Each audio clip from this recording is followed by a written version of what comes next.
In this video, I'm going to show you how to add your Instagram link to Facebook step by step, so you can connect both accounts and make it easier for people to find your Instagram profile. This is really useful if you want to grow your audience, promote your content, or simply keep your social media profiles linked together in a clean, professional way. And if this tutorial helps you out, make sure to hit the like button and subscribe for more easy tech guides just like this. Alright, let's jump right in. First, open Facebook and go to either your personal profile or your Facebook page, depending on where you want the Instagram link to appear. Once you're on the right profile or page, look for the Edit Profile option and tap on it. This is where Facebook lets you update your profile details and connected contact information. After that, find and select Contact Info. Inside this section, you should see options for adding or editing social media links. Tap on the Social Media option and then choose Instagram from the list.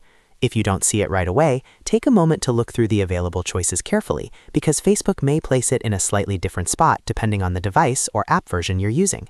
Once you select Instagram, you'll be asked to enter your Instagram profile link. Make sure you copy the full correct link to your Instagram account so it connects properly. For example, you want the direct profile URL, not just a username typed by itself.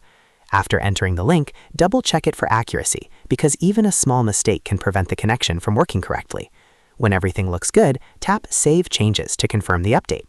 Facebook should now store your Instagram link and display it on your profile or page, making it easier for visitors to move between both accounts.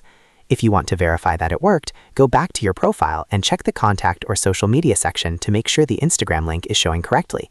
If it doesn't appear immediately, refresh the page or wait a moment for the changes to update. And that's it! You've now added your Instagram link to Facebook. It only takes a few steps, but it can make a big difference in helping people connect with you across platforms. If this video was helpful, don't forget to like this video, subscribe to the channel, and turn on notifications so you never miss the next tutorial. Thanks for watching, and I'll see you in the next one.